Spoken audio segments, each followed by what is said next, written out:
check this out. I heard that inside these cans, there's a glass marble. So let's cut into this thing.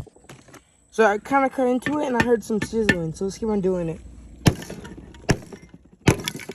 Dang, this thing's strong.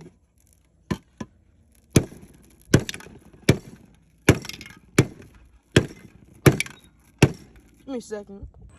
I didn't think there'll be a lot of paint inside this empty spray can. Hopefully there isn't any left. Let's just clean this up real quick. Let's keep going. Would you look at that?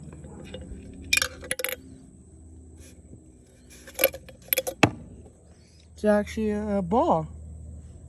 That's pretty cool. I just finished taking off all the paint. Now we got a cool marble. It looks pretty cool.